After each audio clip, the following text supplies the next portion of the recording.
What's up, guys? Welcome back. Doing a little video monitoring this on the iPad using the Lumix app. It's pretty good. Yeah, so this is my almost done with Micro Four Thirds video, and it's not it's kind of a clickbaity title, but what I mean is I'm almost finished invested in Micro Four Thirds. So doesn't mean I'm done in terms of using Micro Four Thirds. I'll always use Micro Four Thirds, but I'm this close to finishing completely. Like, other than really good, affordable new lenses or a camera body, which I feel I need to get from Micro Four Thirds, I think I'm done, to be honest. And I'm going to go through what I've got in terms of Micro Four Thirds gear and my setup, just to show you and talk through what I have and potential purchases going forward, which is not a lot. So as it stands, I have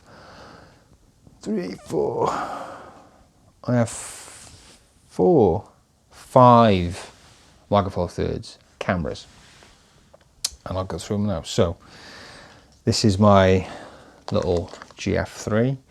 This is a 12 megapixel Micro Four Thirds camera. This is a ICL, so a interchangeable lens camera, which is really great because you can put some nice lenses on this.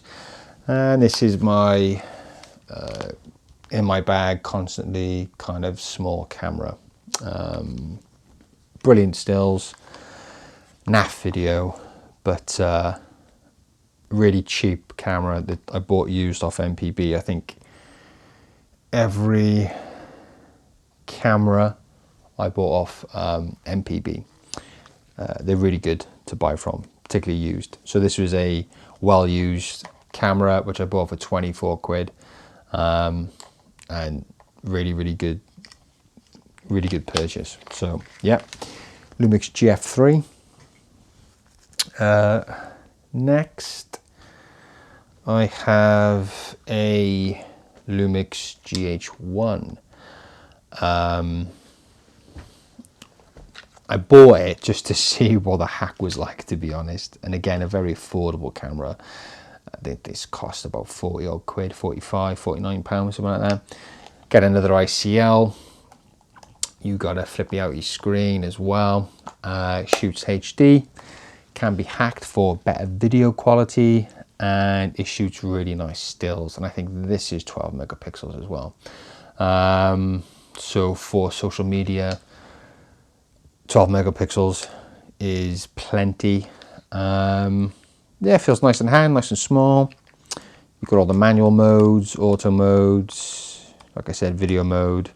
So yeah, really nice, cheap camera if you're looking for a first camera. I definitely recommend the GH1. So yeah, Lumix GH1. Lumix GH2. Now this is a special camera. A lot of you who have subscribed to the channel would know I'm a bit of a GH2 fan. Similar to the GH1, it's an affordable camera, flippy out screen again. For anybody who wanted to do vlogs, I guess you could use this, although it's not the best autofocus. But shoots really nice stills, very impressive HD video, particularly if you hack it. And again, these are kind of like just off the shelf if I want to go light and cheap, and you know, I'm not looking to do anything really spectacular. Then this is something I'd pull off the shelf. Yeah, and it's a GH2, and I wouldn't want to get rid of it either because, like I said, it does shoot really good HD. But yeah, this is like fun stuff camera, you know, nothing professional or serious with these. Then I have, this is a newer edition. I did have a GX80, 85, but I traded it off for this, which is the Lumix G80, and this is a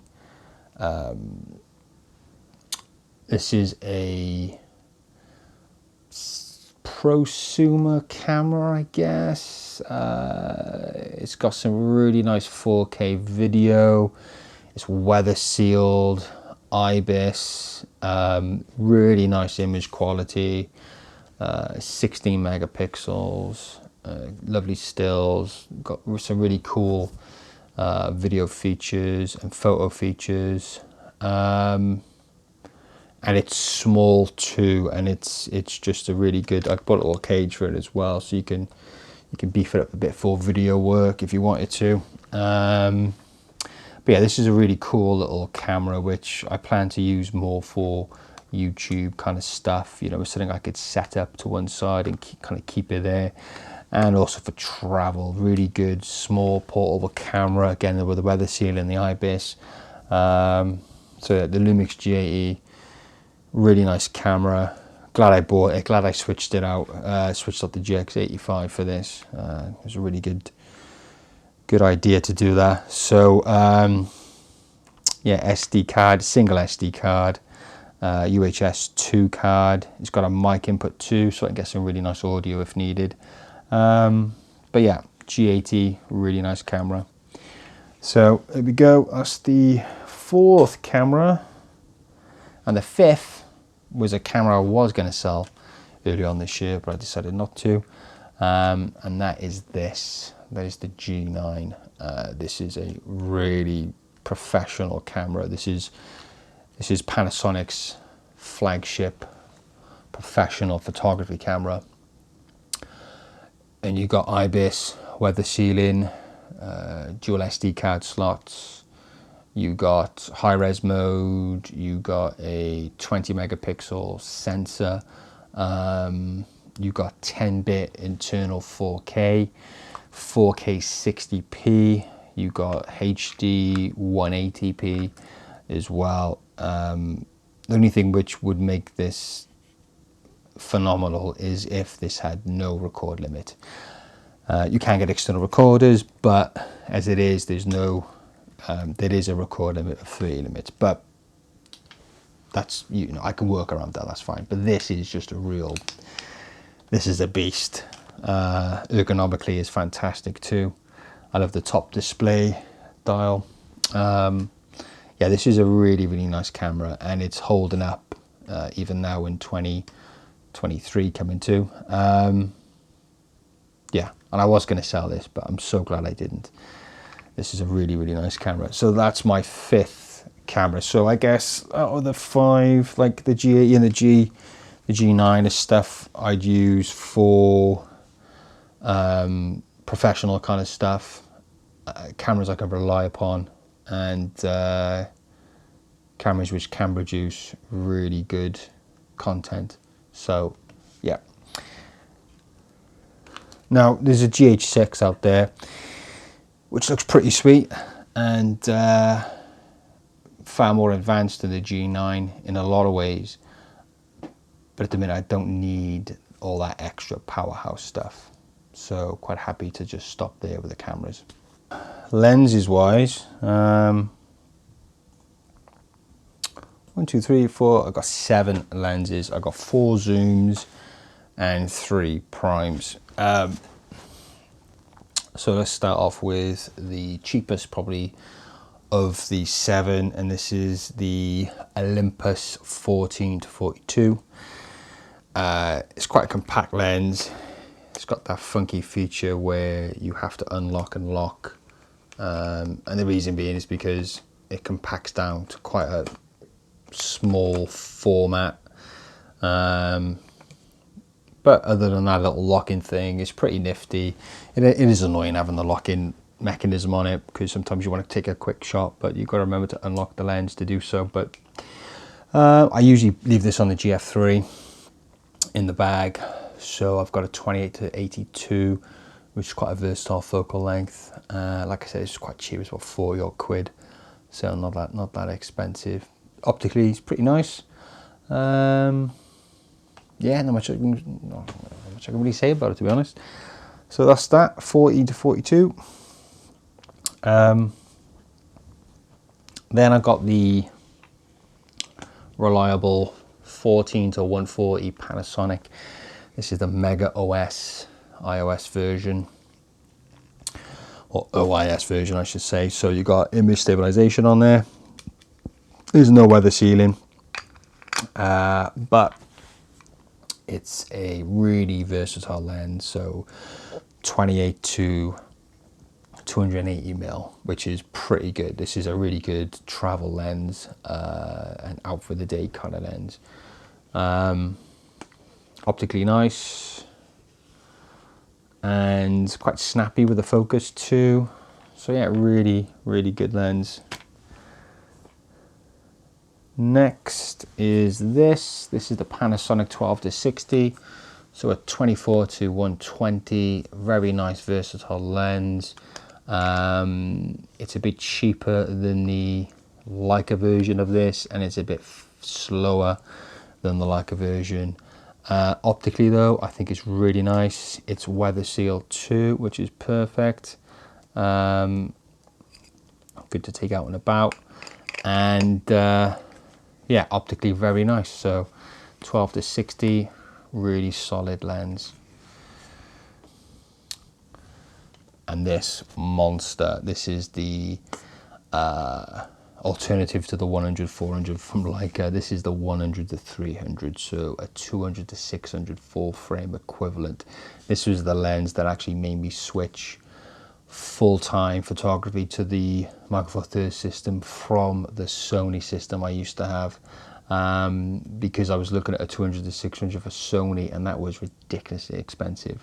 And this one cost about £400 to £500. So you're getting 200 to 600. It's optically stabilized too, and it's also weather sealed, which is fantastic for the money. Optically really nice. Nice autofocus works really well on it, and it's so fucking small, ridiculously small for the 200 to 600, ridiculously small. So really nice, and this just screams why you would want to use Micro Four Thirds, because the lenses are so small, and so good optically. Yeah, 100 to 300, perfect. So zoom wise, I'm pretty much covered, to be honest. The only other lens which I potentially will purchase, and I think I'll be covered then permanently for Micro Four Thirds, is the 9 to 18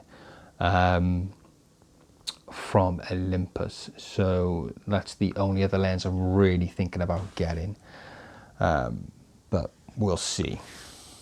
All right, I've got 3 more lenses left, and these are my primes.